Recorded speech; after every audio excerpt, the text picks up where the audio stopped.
ओम परमात्माय नमः। तो पिछले वीडियो में हम लोगों ने श्रीमद् भागवत गीता के अध्याय 2 में श्लोक संख्या 25 तक पढ़ लिए थे। ठीक है, तो इस वीडियो में उसके आगे हम लोग पुनः स्टार्ट करेंगे।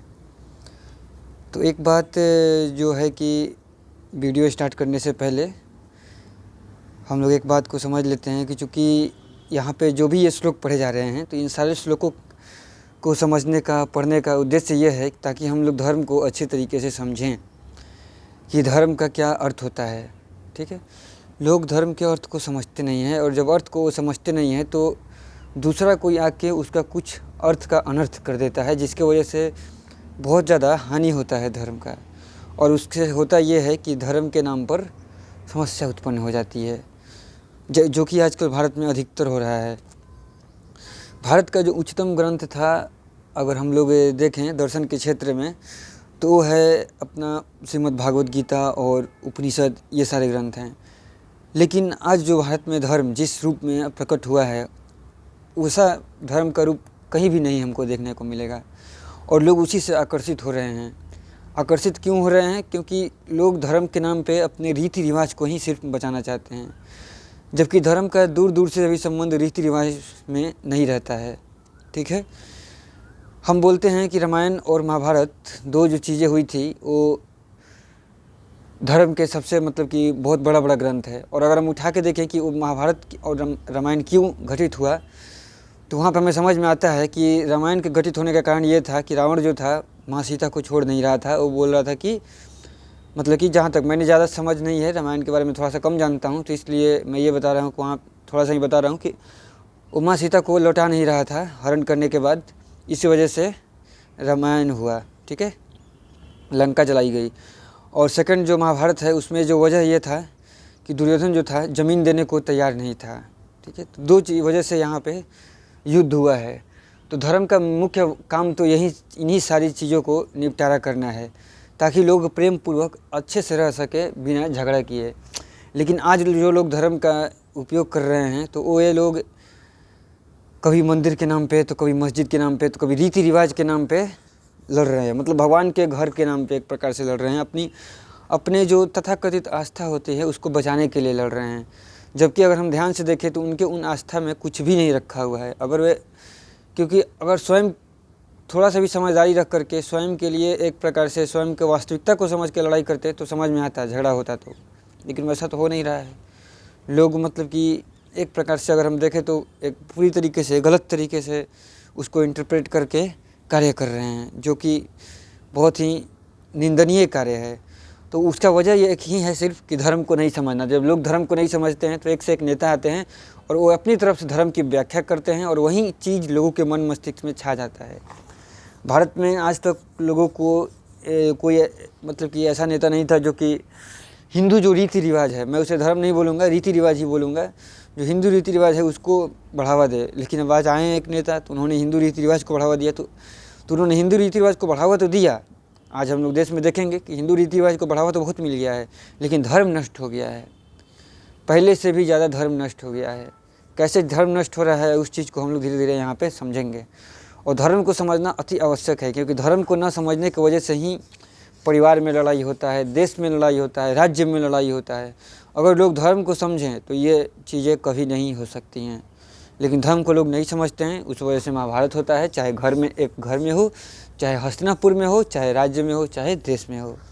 इसलिए धर्म को समझना अति आवश्यक है। बिना धर्म को समझे, बिना सत्य को समझे कोई आधार टिक ही नहीं सकता है। अगर किसी चीज़ का आधार अगर धर्म नहीं है, सत्य नहीं है, और धर्म का मतलब ये नहीं कि आप अगरबत्ती दिखा दिए, दूसरा कोई जाकर नमाज़ पढ़ लिया, ये बहुत तुच्छ आधार है धर्म का, ये बहुत स्थूल है।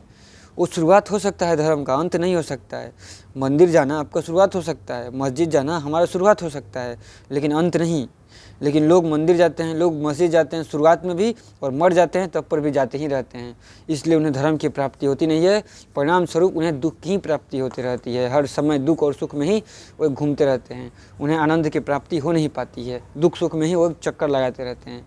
लेकिन अगर वे असली रूप से धर्म को समझ लें, असली रूप से रामायण को समझ लें, असली रूप से महाभारत को समझ लें, तो फिर उनके जीवन में क्रांति आ ही जाती है। ठीक है, लेकिन वैसा होता नहीं है। अन्य ग्रंथों को तो मैं नहीं जानता हूँ कि कुरान में कितना है क्या है, लेकिन इन अपने ग्रंथों को तो मैंने पढ़ा है, खास करके महाभारत को, गीता को। उस संबंध में मैं बात करना अवश्य चाहूँगा, और ये बात करना अति आवश्यक है। किसी चीज़ के बारे में बात हो अथवा न हो, लेकिन धर्म के बारे में बात करना आवश्यक है, क्योंकि धर्म मनुष्य के अंतःकरण की जो सबसे अंतिम पायदान पे अगर कोई चीज़ रहता है तो वो धर्म ही रहता है। ठीक है, तो उस चीज़ को अच्छे से समझना आवश्यक है कि उसे हम कैसे समझें। ठीक है, लेकिन जब लोगों को समझ में नहीं आता है तो उसी अंतिम चीज़ का वो दुरुपयोग करते हैं, और दुरुपयोग का परिणाम भी दिखता है, क्योंकि कर्म का सिद्धांत बहुत ही भयंकर होता है। कर्म का सिद्धांत बहुत भयंकर होता है, कोई बच नहीं सकता है, मतलब कि किसी हाल में इधर से उधर करके बचना मतलब कि मुश्किल ही रहता है, ये मतलब कि तथ्य रहता है। ठीक है, और ये कर्म का सिद्धांत ये नहीं कि एक व्यक्ति विशेष पे लागू होता है, व्यक्ति विशेष पे तो लागू होता ही है कभी, लेकिन बच गया तो ही लागू होता है, और दूसरे तरीके से पूरे प्रकृति पे लागू होता है। समझ गए ना, तो ये मेन कॉन्सेप्ट रहता है। तो जब आएगा तो उस चीज़ को हम लोग देखेंगे कि कैसे वो चीज़ें होती हैं। तो पिछले श्लोक में हम लोग आत्मा को समझ रहे थे लोग, जिसमें यह था कि यह जो देही है वो प्रत्यक्ष नहीं दिखता है, हम लोग उसे देख नहीं सकते हैं, यह चिंतन का विषय नहीं है, और इसे निर्विकार कहा जाता है। तो हम बताए थे पिछले श्लोक में। और लोग आज क्या करते हैं, लोगों को अगर हम लोग आज देखा जाए तो लोग इस देही को ही सत्य समझते हैं। लोग सोचते हैं कि मंदिर चले गए, अच्छा हो गया पूजा, लेकिन यहाँ पे भगवान बता रहे हैं कि तुम आत्मा को जानो, और लोग सोचते हैं कि चलो नहीं हम मंदिर चले जाते हैं, मस्जिद चले जाते हैं, हो जाएगा हमारा काम पूरा। वो बोल रहे हैं कि नहीं, ऐसा करने का कोई फ़ायदा नहीं है, वो प्रत्यक्ष दिखता नहीं है, वो चिंतन का विषय नहीं है। आप सोचते हैं कि भगवान का जाकर हम पूजा कर लिए, बहुत बड़ा काम कर लिए। भगवान बता रहे हैं कि आत्मा जो है सबसे ऊंची चीज़ है, उसको आप चिंतन आपको सोच ही नहीं सकते हैं, आपके सोचने में आने वाली है ही नहीं। हो थोड़ा सा एक झलक मिलेगा वही काफ़ी है। यह निर्विकार है, इसमें कोई विकार नहीं है, मतलब कि इसमें कोई बदलाव उत्पन्न नहीं होता है, कोई इसमें विकार कभी उत्पन्न होता ही नहीं है। लेकिन हम लोग देखें यहाँ पे संसार में जितना भी चीज़ है सब में विकार उत्पन्न होता है, हमारे शरीर में, हमारी मान्यताएं में, हमारे मोह में, मंदिर हो गया, मस्जिद हो गया, हर चीज़ में विकार तो उत्पन्न होता ही है। आज बनता है कल ख़त्म हो जाता है, तो जो आज बनता है और कल ख़त्म हो जाता है उसी को विकार कहा जाता है। ठीक है, क्योंकि उसमें परिवर्तन हो रहा है, और भगवान बोल रहे हैं तुम उसको खोजो जिसमें कभी परिवर्तन नहीं होता है, और बता रहे हैं कि मैं ही हूँ जिसमें कोई परिवर्तन नहीं होता है। भगवान बता रहे हैं कि मेरे को जानो जिसमें परिवर्तन नहीं होता है, अर्थात भगवान के शरीर को नहीं, भगवान जिस तत्व की ओर निर्देश कर रहे हैं उस तत्व को जानना है, आत्मा और परमात्मा तत्व को। शरीर तो एक वहाँ पर स्थूल रूप से क्षणिक रूप से भगवान ने ग्रहण करके रखा हुआ है वहाँ पे। फिर उसके बाद भगवान का जो उच्चतम स्वरूप रहेगा, जो आत्मा स्वरूप परमात्मा स्वरूप होता है, जो शरीर से परे है, उस स्वरूप को तुम जानो, उसके बारे में यहाँ पे कहा जा रहा है कि अयम अविकार्य उच्यते। अतः इस देही को ऐसा जो जानता है वो कभी शोक तो करता नहीं है, लेकिन हम देखते हैं दुनिया में कि हर कोई हमेशा शोक करते रहता है। आदमी का जीवन समाप्त हो जाता है लेकिन शोक समाप्त नहीं होता है, और उसी शोक की वजह से ही वो जीवन भर दुखी रहता है और मरते तक दुखी रहता है, और उसी शोक को ख़त्म करने के लिए ही यहाँ पे गीता कहा जा रहा है। और गीता का तात्पर्य बिल्कुल नहीं रहता है कि आपका शोक मरने पे ख़त्म होगा, नहीं। गीता और हमारे धर्म ग्रंथ जो उपनिषद है उनका कहना यह है कि आपका शोक अभी और इसी वक्त ख़त्म हो जाएगा, इस जीवन में ही ख़त्म हो जाएगा। लोग आपको जो लालच देता है कि नहीं आपको शोक ख़त्म होगा जीने के बाद, मरने के बाद, तो नहीं, वैसा नहीं होता है। ठीक है, कि जीवन मरने के बाद की बात हो ही नहीं रही है। यहाँ पे अभी जो हम सांस ले रहे हैं, सांस आ रही है जा रही है, इसी जीवन में सारा बात हो रहा है। ठीक है, तो इस चीज़ को ही समझना यहाँ पे ज़रूरी है। तो आगे यहाँ पे देख लेते हैं कि यहाँ पे क्या कहा जा रहा है। नेक्स्ट श्लोक यह है कि अथ च एनम नित्य जातम नित्यम व मन्यसे मृतम तथा अपि त्वम महाबाहो न एनम सोचितुम अर्हसि। ठीक है, तो ये एक बहुत ही इम्पोर्टेंट श्लोक आया, और भगवान आत्मा के बारे में अर्जुन को बता रहे थे। तो आत्मा के बारे में उन्होंने बताते बताते देखा कि आत्मा के बारे में हम अर्जुन को बता तो रहे हैं, लेकिन अर्जुन को समझ थोड़ी कम आ रही है। पिछले वीडियोज़ में हमने आत्मा के बारे में बहुत सारी चर्चाएँ की हैं कि वो आत्म तत्व कैसा होता है, कि उसको जलाया नहीं जा सकता, उसको सुखाया नहीं जा सकता है, उसको कुछ भी नहीं, मतलब कि उसको फ़र्क ही नहीं पड़ता है कि आप उसको कुछ कर ही नहीं कर सकते हैं, शस्त्र से उसको काट नहीं सकते हैं। लेकिन हम दुनिया में जो भी चीज़ देखते हैं उसको तो काटा जा सकता है, मंदिर को तोड़ा जा सकता है, मस्जिद को तोड़ा जा सकता है, हर चीज़ को तो तोड़ा जा सकता है। तो जब हर चीज़ को तोड़ा जा सकता है तो वो आत्मा तो नहीं है, वो भगवान तो नहीं है।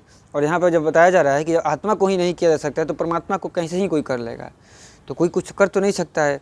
तो हम जब भी किसी चीज़ को निरूपित करके एक सीमित रूप में बनाते हैं और उसी में अपना अहंकार डाल देते हैं, तो वहीं से समस्या उत्पन्न हो जाती है। वही से समस्या उत्पन्न हो जाती है। क्यों हो जाती है? क्योंकि दुनिया में अगर हम किसी भी चीज़ को मतलब कि जितना उसका उपयोग है उससे ज़्यादा अगर हम उसमें श्रद्धा डालेंगे तो समस्या हो जाएगी। परमात्मा के लिए श्रद्धा जो हमारी है वो परमात्मा के लिए ही है। और परमात्मा वह तत्व है जिसको न तो कभी वही मतलब आत्म तत्व के ही बारे में भगवान बता रहे हैं कि आत्म तत्व वह तत्व है जिसको न शस्त्र से काटा जा सकता है, न वायु सुखा सकती है, न जल गीला कर सकता है, न अग्नि जला सकती है। लेकिन अगर हम जो मंदिर मस्जिद को ही लोग परमात्मा मानने लगते हैं इस दुनिया में, और वही सी मंदिर मस्जिद को तोड़ा जा सकता है, जलाया जा सकता है, आग लगाया जा सकता है, पानी से गीला किया जा सकता है, हर चीज़ किया जा सकता है, तो उसको हम लोग मतलब कि अंतिम सत्य तो नहीं मान सकते किसी कीमत पर। वो शुरुआत हो सकती है कि हाँ चलिए, एक जैसे विद्यालय होता है कि विद्यालय में लड़का जाता है, उचित उद्देश्य क्या है कि लड़का पढ़ते पढ़ते पढ़ते पढ़ते PhD तक पढ़े, अधिक से अधिक जो अधिकतम ज्ञान विज्ञान खोज पाया है वहाँ तक जाए। लेकिन लड़का गया और पहली क्लास में ही रुक गया, अंतिम क्लास तक गया ही नहीं, तो ये है विद्यालय का बहुत ही बड़ा दुरुपयोग हो जाएगा। तो आजकल के मनुष्य क्या करते हैं कि उसी प्रकार से मंदिर और मस्जिद का दुरुपयोग करते हैं। वो मंदिर मस्जिद में जाते तो हैं लेकिन वहीं तक रुक जाते हैं, जन्म लेते हैं उसमें जाना शुरू करते हैं अपने परिवार की वजह से, और मरते रहें तब पर भी वहीं पे जाते रहते हैं। उनके अंदर में कोई परिवर्तन नहीं आता है। अगर जिसके अंदर में वास्तव में परिवर्तन आ जाए, जिसको पता चल जाए कि भगवान का असली स्वरूप क्या है, ठीक है, ये दोनों को ही नहीं पता है, ना मुस्लिम धर्म के लोगों को पता है, ना हिंदू धर्म के लोगों को पता है। और जब पता नहीं है तो वे आपस में हमेशा टकराने के लिए तुरंत तैयार रहते हैं। और आज ऐसी स्थिति बनी हुई है कि हमेशा तनाव की स्थिति रहता है हर जगह पे, जहाँ पे देखा जाए तहाँ पर तनाव की स्थिति रहता है संसार में। परमात्मा तत्व में तनाव नहीं रहता है, ये भी आप ध्यान दीजिएगा। जिस व्यक्ति को परमात्मा तत्व का पता चल जाता है उसके में अंदर में कोई तनाव नहीं रहता है, क्योंकि वह तत्व तनाव से रहित है, वहाँ पर कोई समस्या ही नहीं है। जिस व्यक्ति को कोई व्यक्ति बोलते हैं चलो आत्मा तो एकदम आत्मा तो कभी मरती नहीं है, आत्म तत्व को जान गए, तो आत्म तत्व नहीं मरता, ये एकदम सही बात है। लेकिन दुनिया का जो है परिवर्तन, उसमें परिवर्तन अवश्य होता है।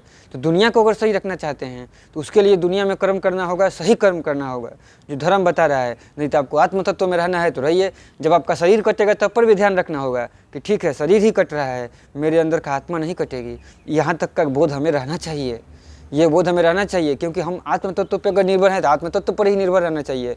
फिर शरीर के पे कुछ भी होता है तो हमें फ़र्क नहीं पड़ना चाहिए। लेकिन अधिकांश लोगों को देखा जाए तो उनके साथ वैसा होता हुआ दिखाई देता नहीं है, क्योंकि उन्हें आत्म तत्व का वैसे भी पता नहीं है और सिर्फ वे गुमराह हो जाते हैं मंदिर और मस्जिद के नाम पर लेकर के, क्योंकि उन्हें सत्य का पता तो है नहीं, सत्य का बोध तो है नहीं। तो सत्य को समझिए कि किस चीज़ को कितना मतलब कि सम्मान देना है, किस चीज़ को कितना सम्मान देना है। मंदिर और मस्जिद एक विद्यालय से ज़्यादा नहीं है। जिस प्रकार से एक बच्चा जाता है और पढ़ाई करता है, उसी प्रकार से मंदिर और मस्जिद भी है। वहाँ पे जाइए, पढ़ाई करना चालू कीजिए। अगर मुस्लिम लोग जा रहे हैं तो कुरान को पढ़ना चालू कीजिए, हिंदू जा रहे हैं तो अपने भागवत गीता को पढ़ना चालू कीजिए, महाभारत को पढ़ना चालू कीजिए, रामायण को पढ़ना चालू कीजिए। आपके जो भी प्रिय ग्रंथ है उसको पढ़ना चालू कीजिए और जल्दी से जल्दी पढ़ के उस स्थान पर आइए कि समाज में फिर आप डिबेट कर पाइए, आप चीज़ों को समझ पाइए, क्योंकि आसान नहीं है समझना, आत्म तत्व को समझना आसान नहीं है। इसीलिए भारत में शास्त्रार्थ की परंपरा रही है और उसी परंपरा को नष्ट कर दिया गया है। आज लोग सिर्फ मतलब कि क्या ही कहा जाए, इतना मतलब कि बुरा स्थिति हो गया है कि धर्म के नाम पे एक श्लोक बदल दिया गया है पूरी तरीके से। मैं देख रहा था, पता चला कि धर्म हिंसा तथैव च, कि धर्म के लिए हिंसा जो करता है वो और भी बढ़कर होता है, मतलब कि अहिंसा परमो धर्म, धर्म हिंसा तथैव च। ये श्लोक महाभारत में कहीं नहीं है। महाभारत में जबकि ये लिखा गया है कि अहिंसा परमो धर्म, अहिंसा परम धर्म है, अहिंसा परम सुख है, सारे शास्त्रों का परम पद अहिंसा ही है, ये यहाँ महाभारत में लिखा हुआ गया। अब पता नहीं किसने किस मतलब कि काश मतलब भगवान करे उसके घर में ज़बरदस्त हिंसा हो और उसका पूरा परिवार नष्ट हो जाए और केवल वो जीवित रहे, फिर पता चलेगा कि उसको अहिंसा क्या होता है। ठीक है, फिर उसको समझ में आएगा। लेकिन कुछ मूर्ख तो ऐसे भी हो सकते हैं जो इतना मूर्ख हो सकते हैं कि उनको पूरा चीज़ ख़त्म भी कर जाएगा, फिर भी उनको लगेगा कि नहीं मेरे परिवार का मतलब कि मेरे हत्या भी हुई है ना तो परमात्मा के लिए ही हुआ है, ऐसा उसके मन में विचार आ सकता है। तो इस विचार आने का वजह है क्योंकि उसका जो माथा है वो किसी न किसी नाली के कीड़े के समक्ष झुक जाता है, और जब नाली के कीड़े के समक्ष उसका माथा झुक जाता है तो ऐसा ही व्यवहार करने लगता है। लोग तुच्छ आदमी को भी जिसका भगवान समझने लगते हैं। जब ऐसा स्थिति उत्पन्न होता है तो उसका कर्तव्य को देखा जाए तो उसका कर्तव्य बिल्कुल ही मतलब कि नीच कर्म है। उसका कर्म को देखा जाए तो पूरी तरीके से कर्म जो है उसका नीच वाला है, लेकिन लोग भगवान समझने लगते हैं। और जब उसको भगवान समझने लगते हैं लोग तो उसको वो जो व्यक्ति है उसका दुरुपयोग आसानी से कर सकता है। तो वही करते हैं लोग, वही करते हैं लोग, वही उसका दुरुपयोग करता है। जब भगवान को भगवान न समझ के किसी और चीज़ को भगवान का श्रद्धा दे देंगे तो व्यक्ति उसका उपयोग तो करेगा ही। और प्रकृति भगवान बोलते हैं कि तुम उपयोग करो, तुमको उसका फल मिलेगा, उसको मेरे को उसको कोई दिक्कत नहीं है, प्रकृति में ही फल मिलेगा, आत्मा को तो उसके फ़र्क वैसे भी नहीं पड़ने वाला है। तो वही चीज़ यहाँ पे दिया जा रहा है कि अहम हे महाबाहो, अगर तुम देही को नित्य पैदा होने वाला अथवा नित्य समझने वाला मानो तो भी इसके लिए तुम्हें शोक नहीं करना चाहिए। क्यों नहीं करना चाहिए? यानी कि देही को, और देही का मतलब पूरे यहाँ पे समझा जाए, आदमी का देह जो होता है ये नहीं कि सिर्फ शरीर ही होता है। आदमी का देह अलग अलग स्थितियों में अलग अलग तल तक गया रहता है, अलग अलग दूरी बनाए रखता है, और इसीलिए उसको अलग अलग दुख होते रहता है। जैसे कि अगर अभी हम देखें, भारत में स्थिति ऐसी हुई है कि हिंदू जो लोग हैं उनके लिए देह क्या हुआ है, पूरे हिंदू भाई उनको लगता है कि मेरे ही अंश है। प्रत्येक हिंदू एक बड़ा समुदाय के रूप में संगठित हो गया है, और प्रत्येक मुस्लिम एक बड़ा समुदाय के रूप में संगठित हो गया है। तो उनके देह का विस्तार अपने पूरे समुदाय तक हो गया है, अपने रीति रिवाज तक हो गया है, और दूसरे पार्टी में भी उनके देह का विस्तार यहाँ तक हो गया है। जब भी कुछ होता है तो टकराने के लिए लोग क्या रहते हैं, तुरंत तैयार रहते हैं कि ठीक है टकरा जाएंगे, आसानी से टकरा जाएंगे, ठीक है, ये उनके मन में रहता है ऐसा। और जो गलत है उनके लिए ही, जो सही है वो नहीं ऐसा करते हैं। जो मतलब कि जो अंधे होते हैं उनके लिए ही ये चीज़ें होती हैं। तो उनको विस्तार जो है यहाँ तक हो गया है, तो विस्तार हो गया है तब तो ठीक है। तो उससे होगा क्या? तो उससे होगा ये कि जब भी दूसरा कोई भी मरता है तो दुख उन्हें होता है। ऐसा लगता है कि चलो हिंदू लोग, एक दूसरा हिंदू भाई मर गया है तो मैं भी मर जाऊँगा, क्योंकि उनका शरीर इस प्रकार से कनेक्ट हो गया है, उनकी भावनाएं इस प्रकार से कनेक्ट हो गई हैं। जैसे कि परिवार होता है, एक परिवार के एक व्यक्ति मरता है तो वो पूरा परिवार दुखी होता है, उसके मित्र गण सब कोई दुखी होता है, क्योंकि वो कनेक्टेड होते हैं। तो इस प्रकार से यहाँ देही को समझना होगा कि देही का मतलब सिर्फ अपने देह से नहीं होता है, अपना देह तो होता ही है, अपने देह से भी आगे तक जाता है और अपने देह के अंदर में भी जाता है। जैसे कि हम अपने अंदर देह की बात करें तो देह के अंदर कोई एक चीज़ है कि अगर एक हाथ खराब हो जाए, डॉक्टर बोले कि हाथ को काटना पड़ेगा, तो हम आसानी से काटने देंगे। तो ये चीज़ें होती है। तो भगवान यहाँ पे बोल रहे हैं कि ये इस प्रकृति में है, जो कोई भी चीज़ है, चाहे देश के नाम पे कोई लड़े, चाहे धर्म के नाम पे लड़े, चाहे किसी भी चीज़ के नाम पे लड़े, तो चूँकि ये चीज़ें पैदा हुई हैं तो इनका नष्ट भी होना ही होना है। ऐसा हो नहीं सकता है कि इनका नष्ट न हो। अब महत्वपूर्ण बात यह है कि यह नष्ट किस लिए हो रहा है। कोई चीज़ नष्ट होता है एक ऐसे लिए नष्ट होता है कि परमात्मा के अनुरूप उसका समय आ जाता है नष्ट होने का, ठीक है। तो वो चीज़ नष्ट होती है तो उसमें कोई समस्या है नहीं कि ठीक है परमात्मा ने चाहा कि अब समय आ गया तो चलिए उसको नष्ट हो रहा है तो होने देते हैं, कोई समस्या नहीं है। वही दूसरी ओर चीज़ें नष्ट क्यों होती हैं? तो चीज़ें इसलिए नष्ट होती हैं दूसरी ओर कि यह समस्या रहता है दूसरी ओर कि जहाँ हम देखते हैं कि लोग पहले ही नष्ट होते हैं अपने कुकृत्यों की वजह से, पहले ही नष्ट होते हैं, तो वहाँ पे समस्या आती है। जैसे कि महाभारत हो रहा है यहाँ पे, तो नष्ट जो हो रहा है सारा चीज़ वो अपने कुकृत्यों की वजह से पहले हो रहा है। नष्ट होने का समय परमात्मा ने निर्धारित नहीं किया गया है, बल्कि दुर्योधन का जो गलत विचार है उस विचार की वजह से ये महाभारत घटित हो रहा है, क्योंकि वो मानता नहीं है। तो जब वो मानता नहीं है तो थोड़ा सा पहले घटित हो रहा है, फ़र्क नहीं पड़ता है। लेकिन ये फ़र्क ईश्वर को नहीं पड़ता है। भगवान बता ही रहे हैं कि आत्म तत्व तो हमेशा रहता है, तुम आत्मा को जानो अर्जुन, आत्मा ही परम सत्य है। इन लोगों का शरीर नष्ट हो जाएगा, चाहे भीष्म पितामह मर जाए, चाहे गुरु द्रोण मर जाए, चाहे तो तुम्हारे सारे भाई मर जाएं, इनके शरीर ही नष्ट होंगे, आत्मा तो नष्ट होगी नहीं। तो तुमको इसके लिए शोक करना नहीं चाहिए। और शरीर का जन्म हुआ है तो मृत्यु निश्चित है, उसके लिए शोक नहीं करना चाहिए। वहीं बोल रहे हैं कि दही को अगर तुम नित्य पैदा होने वाले और नित्य मरने वाला भी समझो कि इनका शरीर जो है पैदा हुआ है और मरेगा, तुम अगर इस चीज़ को भी समझ लो तो तुम्हें शोक नहीं करना चाहिए। लेकिन अर्जुन को शोक हो रहा है क्योंकि वो देह को ये समझ ही नहीं पा रहे हैं कि देह मरेगा। वो चाह रहे हैं कि ये देह ऐसे ही बना रहे, मैं युद्ध नहीं करूँगा, मैं भले ही छोड़ के चले जाता हूँ, ऐसा वो चाह रहे हैं। और हम लोग भी ऐसा चाहते हैं। क्यों चाहते हैं? क्योंकि हम लोग कमज़ोर हो जाते हैं, हम लोग लड़ाई नहीं कर पाते हैं, युद्ध नहीं कर पाते, सत्य को समझ नहीं पाते हैं, और सत्य को जहाँ तक समझना चाहिए वहाँ तक नहीं समझ पाते हैं। सत्य प्रकृति से परे है, हमें प्रकृति से बाहर से सत्य को समझना पड़ता है, और हम प्रकृति में ही सत्य को ढूंढते हैं। प्रकृति में ऊपर हम सत्य को देखेंगे तो हमें दुख के सिवा और कुछ प्राप्त हो ही नहीं सकता है। प्रकृति में बदलाव मिलता है, सत्य नहीं, और सत्य परम स्थिर तत्व है। प्रकृति के कण कण में समाया हुआ है, लेकिन ऊपर ऊपर नहीं। प्रकृति में अगर हम ऊपर ऊपर देखेंगे तो हमें सत्य दिखाई नहीं देगा। हमें प्रत्येक कण के अंदर में झांक के देखना होगा, हमें अपने भीतर झांक के देखना होगा। जब तक से हम अपने भीतर नहीं झांकते हैं, प्रत्येक कण के भीतर में नहीं झांकते हैं, हमें सत्य नहीं दिखाई देगा। और प्रत्येक कण के भीतर में, दूसरे के भीतर में झांकना थोड़ा सा मुश्किल है। आप अपने अंदर झांक के देखिए और आपको पता चलेगा कि नहीं, परमात्मा तो प्रकृति के कण कण में समाया हुआ है, लेकिन हम उस कण को नहीं देख पाते हैं, हम बाहर के ही देखते हैं। और जब कोई व्यक्ति बाहर को देखता है, तो जब बाहर को देखता है तो उसके लिए ये बता रहे हैं कि अगर तुम बाहर से देख रहे हो अर्जुन, तो तुम्हें फिर भी शोक नहीं करना चाहिए, क्योंकि तुम्हें पता है पूरे दुनिया को देख के कि जो भी जन्म ले रहा है वो मर ही रहा है। तो ये लोग भी जन्म लिए हैं, इन लोग का भी मर जाएंगे, इन लोग का भी देह नष्ट हो जाएगा, तो इसके लिए तुम्हें शोक करना नहीं चाहिए। लेकिन अर्जुन को शोक हो रहा है, क्योंकि उन्हें उस तत्व का मालूम नहीं है जो कभी समाप्त नहीं होता है। उन्होंने इस प्रकृति तत्व के अंदर में झांक के नहीं देखा है, उन्होंने अपने भीतर झांक के नहीं देखा है। तो वही जब भगवान ने देखे कि अर्जुन को आत्मा के बारे में समझ में नहीं आ रहा है, तो थोड़ा सा देह के बारे में समझाना चालू किए हैं। ठीक है, कि लो तुम देह को भी देख लो। और बता रहे हैं यहाँ पे देह के बारे में कि जतस्य ही ध्रुव मृत्यु ध्रुवम जन्म मृतस्य च तस्मात् अपरिहारे अर्थे त्वं शोचितुम अर्हसि। ठीक है, कि ही जतस्य ध्रुव मृत्यु, यानी कि जिसका भी जन्म हुआ है उसका मृत्यु अवश्य होगा, ये यहाँ पे भगवान बता रहे हैं। और मरे हुए का जन्म भी अवश्य होगा। ठीक है, अतः इस जन्म मरण रूप परिवर्तन का निवारण नहीं हो सकता, इस विषय में तुम्हें शोक नहीं करना चाहिए। भगवान यहाँ पे ये चीज़ बता रहे हैं कि जिसका भी जन्म हुआ है उसका मृत्यु अवश्य होगा। तो इसलिए हमें समझ लेना चाहिए कि हम इस जीवन में जो हम देख रहे हैं कि जो भी चीज़ हमें दिखाई देती है कि इस चीज़ का जन्म हुआ है, तो उसका मृत्यु भी अवश्य होगा, और मरा हुए का जन्म भी अवश्य होगा, ये भी चीज़ सत्य है। ठीक है, अब इस चीज़ को थोड़ा अच्छे से और ध्यान से समझते हैं कि कैसे और क्या है इसका तात्पर्य। ठीक है, तो पहले इसका एक जो गलत अर्थ निकाला जाता है वो सिर्फ ये निकाला जाता है कि प्रत्येक व्यक्ति मरता है और मरने के बाद उसका जन्म होता है। जन्म व्यक्ति का नहीं होता है, व्यक्ति के गुणों का होता है और प्रकृति के गुणों का होता है। बार बार जन्म होता है प्रकृति के गुणों का, एक जीवन में भी होता है।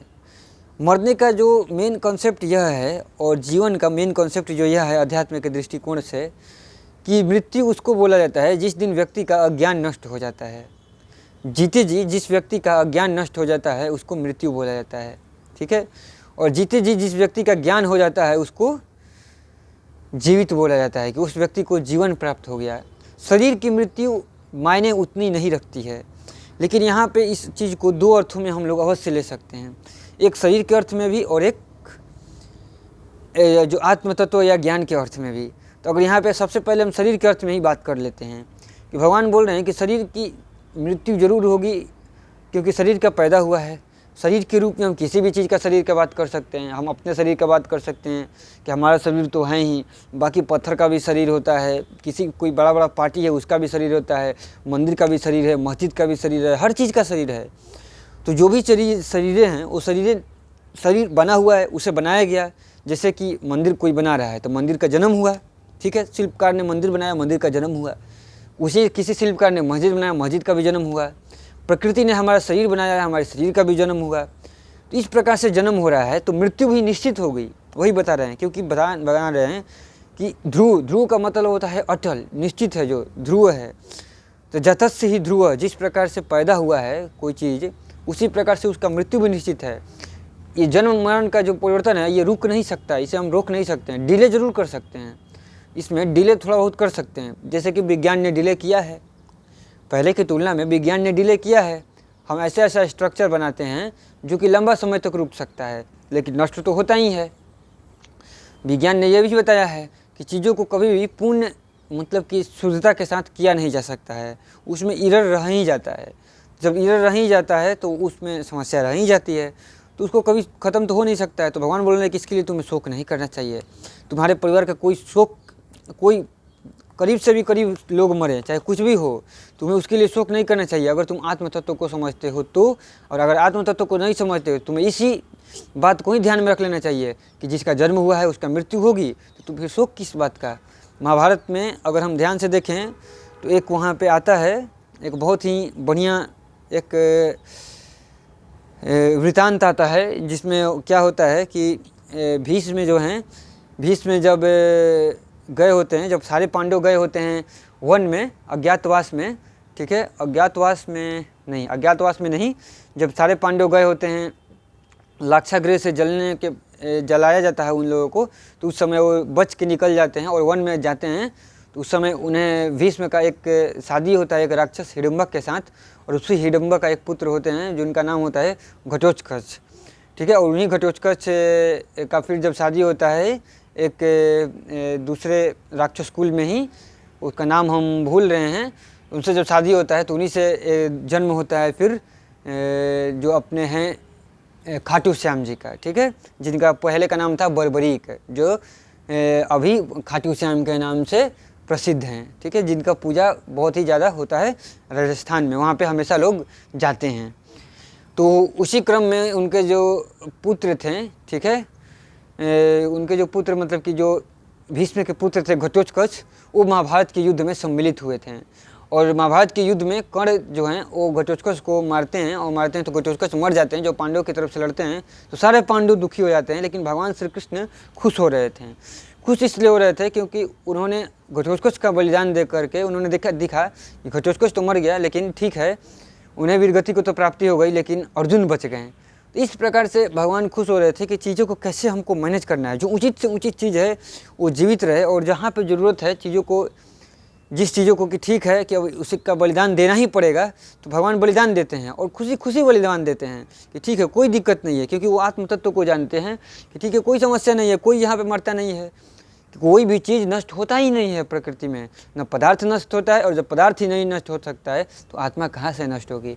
विज्ञान ने तो बताया ही है कि पदार्थ नष्ट नहीं हो सकता है, अधिक से अधिक पदार्थ खत्म होकर ऊर्जा में बदल जाता है, फिर ऊर्जा पदार्थ में बदल जाता है। नष्ट होने का तो कोई बात ही नहीं है, यहाँ पर नष्ट कुछ भी नहीं होता है। जब पदार्थ नहीं नष्ट हो पा रहा है तो परमात्मा कहाँ से नष्ट हो जाएंगे, नष्ट तो कुछ भी नहीं हो सकता है। परमात्मा को कोई माने या न माने, ठीक है, चेतना कहाँ से नष्ट हो जाएगी, कुछ भी यहाँ पे नष्ट हो ही नहीं सकता है, नष्ट होना संभावना ही नहीं है, क्योंकि प्रत्येक चीज़ के कण कण में वहीं परमात्मा समाये हुए हैं, तो कोई नष्ट कैसे कुछ हो सकता है। हाँ, ज़्यादा से ज़्यादा रूप परिवर्तित हो सकता है, उससे ज़्यादा तो कुछ हो नहीं सकता है। तो वही चीज़ यहाँ पे बताया जा रहा है। तो जो लोग धर्म के नाम पे गलत लड़ाई कर रहे हैं, जैसे कि अभी हम लोग देखे देश में लोग हिंदू मुस्लिम के नाम पे लड़ रहे हैं, तो लड़ रहे हैं तो ठीक है, लड़ लो भाई, तुम्हारे मन में ज़्यादा चूल मचा हुआ है तो लड़ लोगे, लड़ोगे, देह समाप्त हो जाएगा, देह समाप्त हो जाएगा, क्योंकि तुमको देहाभिमान हुआ है तो देह समाप्त होगा। एक महाभारत में मस्त श्लोक आता है, मस्त गाना आता है, मेरे को बहुत प्रिय है वो गाना, कि छल ही छल को छलता, छल कर अपने आप, और भ्रम ही भ्रम को मतलब कि तोड़ता। और उसी प्रकार से ये गाना आता है कि जो छल एक दूसरे से करता है, जो घमंड करता है तो घमंड ही उसको खा जाता है। तो मुस्लिम और हिंदू जो दो समुदाय अभी लड़ रहे हैं, उनमें घमंड बहुत हो गया है, दोनों ही में, ये नहीं मैं कहूँगा कि एक में, ठीक है, दोनों में घमंड हो गया। दोनों में एक मेजर जो पॉपुलेशन है, हिंदू धर्म में जो एक मेजर पार्ट है, वैसे ही मुस्लिम धर्म में जो मेजर पार्ट है, दोनों को घमंड हो गया है, दोनों को सत्य मालूम नहीं है। कुछ लोग इन दोनों ग्रुप के बड़े पार्ट को नचा रहे हैं, और ये लोग नाचने के लिए तैयार हो गए हैं कठपुतली की तरह, क्योंकि इन्हें धर्म का पता तो है नहीं। इन्हें समझ में इतना आता है कि मंदिर को ही बचाना मेरा धर्म है, दूसरों को समझ में आता है कि मस्जिद को ही बचाना मेरा धर्म है। अरे मूर्खों, मतलब कि हम क्या ही कहें, बोलना तो चाहते हैं बहुत ज़्यादा, लेकिन बोल सकते हैं नहीं, ठीक है, तो बोल नहीं रहे हैं उस बारे में, बस बता रहे हैं कि जिसके भी इशारे पे ये दोनों नाच रहे हैं, तो नाचेंगे समस्या होगी। एक उकसाना चाहते हैं, दूसरा उकस जाएगा, ठीक है, एक उकसाना चाहते हैं, दूसरा उकस जाएगा, और उकस के लड़ाई करेगा, दोनों नष्ट हो जाएंगे। फ़र्क क्या पड़ता है, भगवान को कोई फ़र्क नहीं पड़ता है। भगवान तो बोलते ही हैं कि आत्मा तो रहती ही है, शरीर नष्ट हो जाता है। फ़र्क इतना पड़ेगा, फ़र्क केवल इतना होगा कि जो ये लोग नष्ट होंगे ना, नष्ट होने का पॉइंट ये होगा कि ये लोग बच सकते थे, अगर ध्यान देते हैं तो थोड़ा बच सकते थे, अच्छा कर्म कर सकते थे, वही ज़्यादा से ज़्यादा इन लोगों का पॉइंट हो सकता था। उससे ज़्यादा तो कुछ वैसे भी नहीं होने वाला है इन लोगों का, ठीक है, ये तथ्य है। उससे ज़्यादा तो कुछ वैसे भी इन लोगों का नहीं होने वाला है। मरना है तो ये लोग तो मरेंगे ही, जैसा इन लोगों का कर्म है, कोई बचा नहीं सकता है। फ़र्क इतना है केवल कि आत्मा तो जीवित रहेगी ही, आत्मा तो जीवित रहेगी, यार फिर से गलत बोलते हैं, आत्मा तो कभी मरती नहीं है, वो तो जैसे है वैसे ही रहती है। जो आत्म तत्व को समझ जाते हैं वो वैसे भी छोड़ देंगे कि हाँ ठीक है, ये लोग मूर्ख है, छोड़ देते हैं, इन लोग को लड़ने देते हैं। तो इन लोगों को भ्रम का कारण है, लेकिन क्योंकि लोग सत्य को नहीं समझ पाते हैं। लोग मंदिर और मस्जिद को ही सत्य समझ लेते हैं, जबकि सत्य किसको समझना है, आत्मा को। भगवान अर्जुन को आत्मा के बारे में बता रहे हैं, और ये लोग मंदिर मस्जिद को ही सत्य समझ के बैठा हुए। लड़ो सालो मरो, क्या फ़र्क पड़ता है, कोई फ़र्क नहीं पड़ता है। समय से पहले मर जाओगे और क्या। तो वही भगवान बोल रहे हैं कि हमें शोक नहीं करना चाहिए अगर शरीर मरता भी है तो वही भगवान बोल रहे हैं कि वहाँ पे धर्म युद्ध इसलिए बोला जा रहा है क्योंकि अभी जो लड़ रहे हैं लोग, अधिकतर लोग तो वैसे होंगे जो कि अधर्म के लिए ही लड़ रहे हैं, दोनों तरफ से अधर्म है। और वहाँ पे जो था लोग अधर्म के लिए नहीं, महाभारत में धर्म के लिए, क्योंकि लोग दुर्योधन जमीन नहीं दे रहा था तो समझ में आ रहा था। यहाँ पे लोग क्या लड़ रहे हैं कि ज़मीन का तो कोई बात है नहीं, लोग सिर्फ अपने रीति रिवाज को बचाने के लिए लड़ रहे हैं और रीति रिवाज को धर्म का नाम दिए हैं। समस्या ये है, यहाँ पर लोगों ने रीति रिवाज को धर्म का नाम दिया है।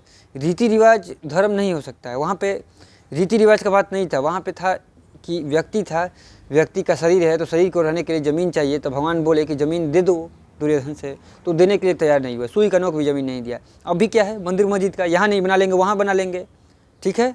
और मंदिर मस्जिद विद्यालय से ज़्यादा क्या हो सकता है कि कोई भी मंदिर मस्जिद का महत्व विद्यालय से ज़्यादा नहीं होना चाहिए।